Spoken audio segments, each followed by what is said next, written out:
Miarabanao am-pifaliana manaraka ity fandaharana mitondra hery izay hiarahantsika anatin'ny herinandro ity. Fifaliana ny hoe hiaraka sasenao anatin'izao herinandro izao ka ny fanindriana anatin'izay zany dia tena hoe hifampahery isika ka samy azo hery tokoa avy amin'ilay ray Andriamanitra izay iray iraisantsika. Ny firarira ihany koa zany tsy ho fanentanana anao dia hoe andeha hiaraka hatramin'ny fiafaran'ity fandaharana ity zany dia mba azo izany fitahiana hery entina miatrika ny fiainana izany indray. Anatin'ny herinandro dia hiaraka hijery sasenao izay resahan'ny Filipiana toko faha-efatra andininy fahatelo ambin'ny folo. Ny Filipiana toko faha-efatra andininy fahatelo ambin'ny folo ilay manao hoe mahay ny zavatra rehetra ao amin'ilay mampahery ahy. Ka ny lohateny zany izay atao hoe ho tanjona ka hirariana ho anao dia ny hoe mahay ianao, mahery ianao. Manasa anao ary hiaraka anatin'ity fotoana ity mba ahafahantsika hiantoka ny fitahiana avy amin'Andriamanitra hiaraka hivavaka. Andriamanitra rainay tsara indrindra ankasitrahanay ny hitahianao anay ka ahafahanay miara-miantso anao ankehitriny. Hiaraka novoery izahay avy amin'ny alalan'ny teninao fanirianay ny hoe mahay ary mahery tokoa izay satria manana anao. Ka tahiry izao fotoana izao ary tahiry sahady izay rehetra manaraka izao fandaharana izao. Amin'ny anaran'i Kristy no hanaovanay ny vavaka. Amen. Araka izany dia hifampahery tokoa sasenao ary mba ho tanteraka eo amin'ny fiainanao ny hoe mahay ianao, mahery ianao. Mahay ny zavatra rehetra ao amin'ilay mampahery ahy ary andeha hojerentsika hoe manahoana marina moa raha mifanandrify amin'izao fiainana misy antsika izao. Ny fiainana zany efa tena sarotra, ny fiainana efa mampitotototo, manahirana ary angamba tsy misy olona tsy mitaraina intsony amin'izay zava-misy amin'izao fiainana iainan'ny zanak'olombelona eto amin'ity planeta tany ity amin'izao fotoana izao. Manoloana an'izany rehetrarehetra izany dia zasenao ihany koa dia mety ho mandalo fahasahiranana, zasenao ihany koa dia mety ho mandalo zavatra mahakivina, mampitaimitaina, mety ho mampirotoroto ihany koa. Fa izao ny faniriantsika ka hifampaherezana ary hifampivavahantsika hoe mahay zasenao, mahery zasenao satria mahay ny zavatra rehetra ao amin'ilay mampahery antsika. Misy tantara iray tiako mba hifampizarana amintsika indray izay hita ao amin'ny soratra masina izy io. Anasako anao hoe mandraisa anie baiboly dia andeha hiara mijery izany tantara anankiray izay ahitana hoe raha miaraka amin'Andriamanitra ka mitoetra ao amin'ilay mampahery tokoa dia afaka ny mahay ary ahery. Andeha hojerentsika ao amin'ny mpanjaka voalohany toko fahafito ambin'ny folo. Asaiko ianao hanokatra ny baibolinao ao amin'ny mpanjaka voalohany dia ny toko fahafito ambin'ny folo ary hojerentsika amin'izany izay tantara voarakitry ny andininy fahasivy ka hatramin'ny fahatelo amby roapolo. Tsy ho vakintsika manontolo akory izay andininy rehetra izay anatin'izao fiarahana amin'ny fandaharana izao fa ianao kosa no asaiko mba hanokana fotoana hamaky an'izany fa ny tantara izay raketin'izany hoe mpanjaka voalohany toko fahafito ambin'ny folo andininy fahasivy ka hatramin'ny fahatelo ambin'ny roapolo izany dia ny tantara izay nanirahan'Andriamanitra ny Eli mpaminany ho any amina toerana iray antsoina hoe Zarefata fa misy olona asainy hikarakara azy any. Ka ny toe-javatra izay iainan'ity olona izay nandray ny mpaminany Eli ity no tiako hifampizarana aminao. Ny aina toe-javatra somary sarotra ary raha ampitahaina amin'ny zava-misy amin'izao vanim-potoana iainantsika izao dia somary mitovy ny iainan'ity olona izay resahana ao am-mpanjaka voalohany toko fahafito ambin'ny folo izay hoe nanirahana ny Eli any Zarefata ity. Raha eo amin'ny andininy fahasivy aloha no arahantsika mamaky dia izao no voalaza an'izany hoe miaingaka makanesa ny Zarefata izay naman'i Sidona ary mitoerany fa indro misy vehivavy mpitondra tenany izay notendreko hamelona anao. Ho azy ho anao izay mahafantatra an'io tantara io dia tanatin'ny fotoana hoe tsy misy orana nirotsaka ny tantara izay nisy an'iry Eli tamin'izany fotoana izany ary Andriamanitra an'izay zanany matoky azy ka miantehitra sy mangataka fanampiana aminy tahaka ny Eli. Dia rehefa tamin'ny vanim-potoana anankiray ritra ny rano izay teo anilan'izay no nipetraka aloha Eli dia naniraka azy Andriamanitra hoe makanesa ny Zarefata ary mitoera any fa indro misy vehivavy mpitondra tena any izay notendreko hamelona anao. Dia eo amin'ity tantara ity zany ho an'ilay mpaminany Eli de toa vaovao ny olana satria misy olona izay nitendren'Andriamanitra hamelona azy. Fa ho an'ilay mpitondra tena izay voatonona eto hoe misy vehivavy mpitondra tena no tendreko hamelona anao. Voalohany aloha, ny toe-javatra iainan'izany olona izany de efa voafaritra fa izy de manahoana? Vehivavy mpitondra tena. Dikan'izany zany de tsy misy lehilahy eo ankilany hiaraka hitondra ny fiainana aminy. Rehefa vakitsika amin'ny tantara de eo amin'ny 15 de hoe niainga izy ka nakany Zarefata ary noho nibidy eo am-bavahadin'ny tanàna izy de nindry nisy vehivavy mpitondra tena nanangona kitay hazo teo ary niantso azy elia ka nanao hoe masiny ianao hitondray rano kely amin'ny fisotronao mba hosotroako. De rehefa jerena zany ny toe-piainan'le vehivavy mpitondra tena manangona kitay nahitany Eliazy fa tsy hoe tamina toerana anankiray hoe indro fa anaty lapa be ohatra ka nampitondra tena ary de indro fa manana mpanompo maro hita fa manana fiainana ampy afaka hamelona ny Elia. Rehefa jerena zany ny fiainan'ity vehivavy mpitondra tena izay nanirahan'Andriamanitra ny Elia ity de olona azo lazaina hoe anaty fahasahiranana. Kitay no fakony ery amin'ny tazan'i Elia rehefa tonga teo am-bavahadin'ny tanàna izy. Kanefa na izany ary de nitanterahan'i Elia ny hira ka ny aminy hoe any ianao zany fa io no nanirahan'Andriamanitra hamelona anao de nangatahany rano ny voalohany. Le tantara nefa anatin'ny haintany tsy misy rotsakorana tamin'izany fotoana izany. De hoy ilay vehivavy raha vakitsika ihany ny andiny manaraka eo amin'ny 15 fa hoy raha vehivavy raha velona koa Jehovah'Andriamanitrao tsy manana mofo na dia iray akory aza aho. Eo amin'ny 11 aloha de mbola nangataka faharoa kay Elia. Hoy izy leo amin'ny 11 hoe ary noho ny lasa naky raha vehivavy de niantso Elia ka nanao hoe masiny ianao hitondrao mofo kely koa eny an-tananao aho.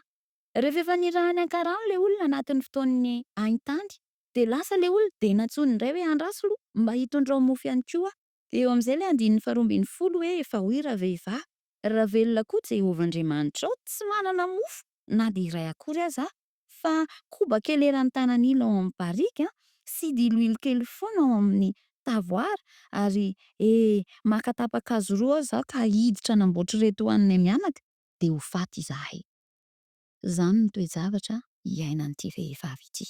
Olona sahirana, efa tokan-tena zany izy, izy manana zanaka velomina, ny tontolo-kevitry ny fiainany tsy mba hoe anaty toerana manan-karena be raha lazaintsika amin'ny fomba teny mivantana fa maka kitay izy. Nambarany tamin'ny Elia rehefa naneho ny fangatahany Elia fa tsy manana afa-tsy zavatra kely de hoe koba eran'ny tanan'ila sy diloilo kely amin'ny tavoara izy.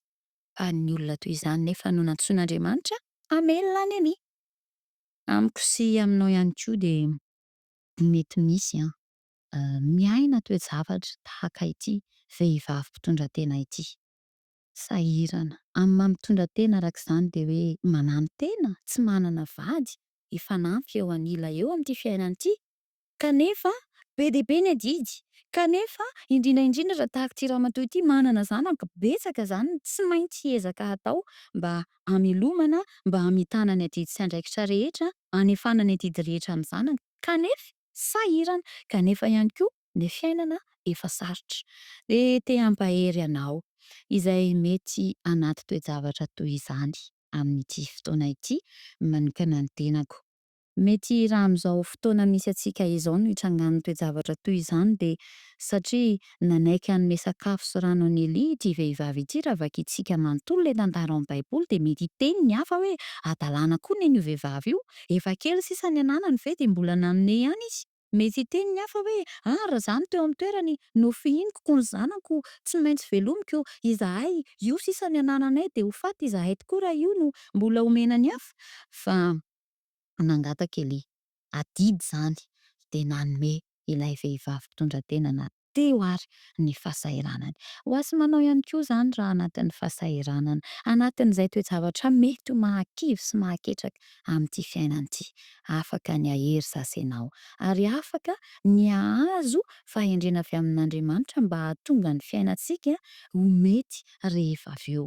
De izay mihitsy le fampaherezana hoe mahay ianao, mahery ianao raha ao amin'ilay mampahery anao. Ka ity vehivavy ity nanaiky ny hiraka izay nampanaovin'Andriamanitra de ny hoe izy no notendrena hamelona ny Elia na teo ary ny ahitany, na teo ary ny tsy fisiany, na teo ary ny hoe zara raha nisy isany tao an-tokantrano de nefa tsy maintsy nanome, de nanome izy.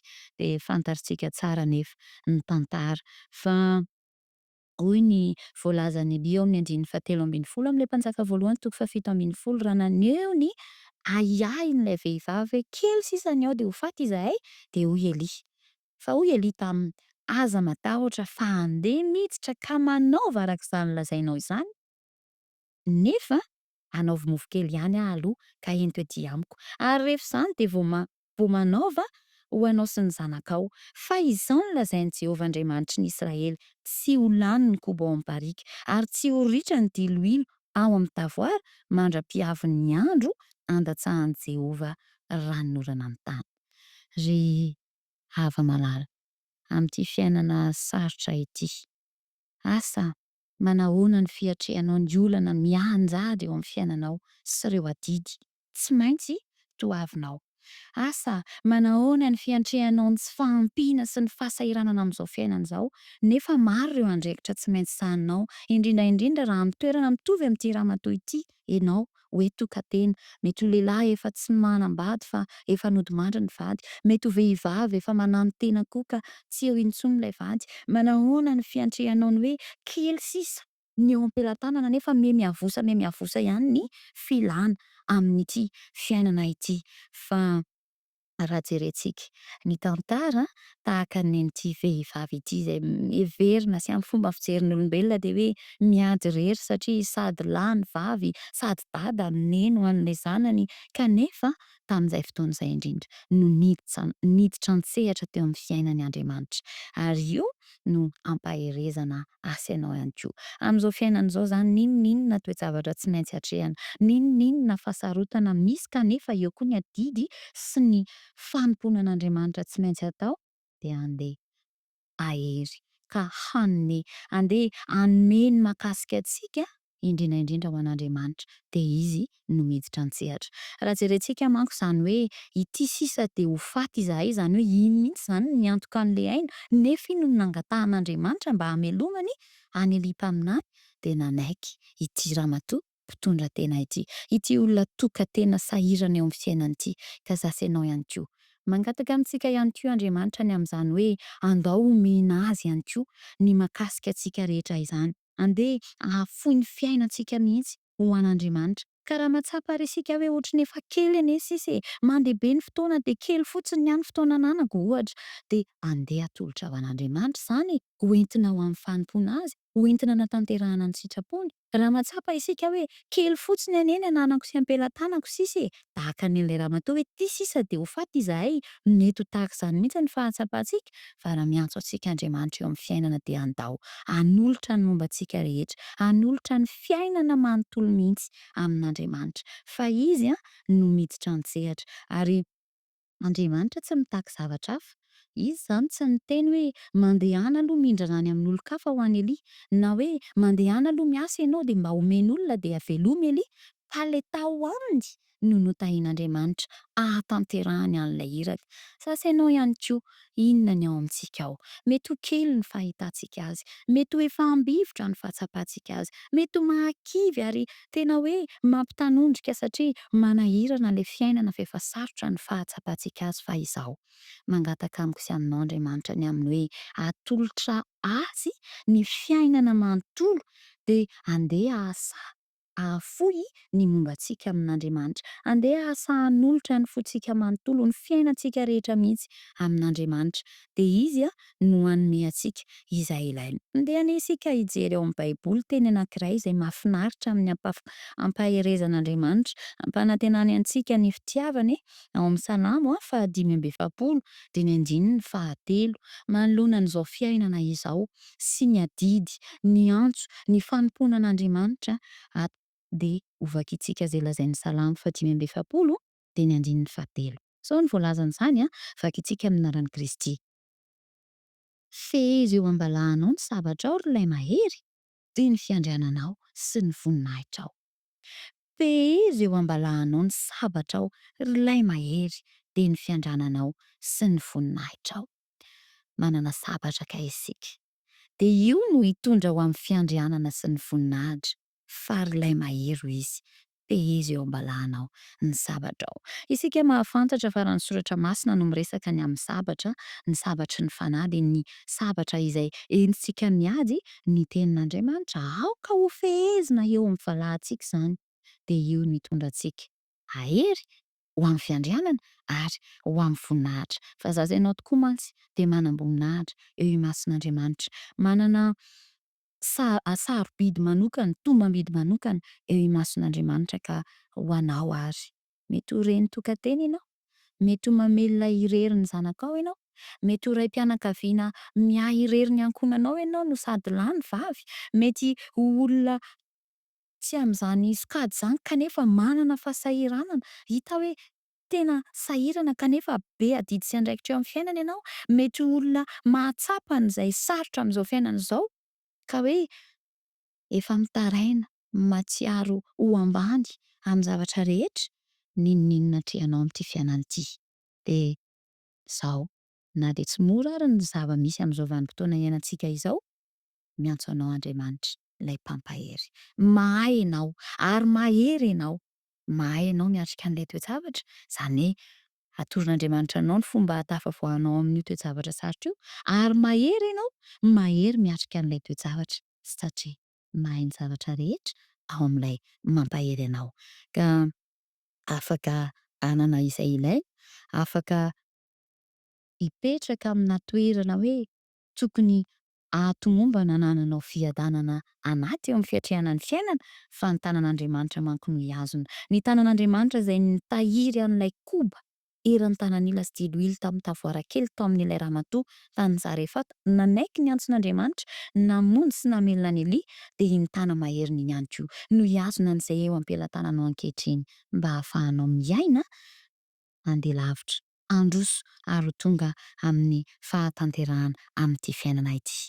Andriamanitra ahatanteraka an'izany eo amin'ny fiainanao. Ary Andriamanitra ny hanohana anao tokoa ka hainao tokoa ilay mahery izay manana fiandrianana sy voninahitra satria eo imasin'Andriamanitra ahiny de izy ny miany zanany de azoniny ho amin'ny voninahitra. Izy tokoa ny ho aminao sy ny ankohonanao.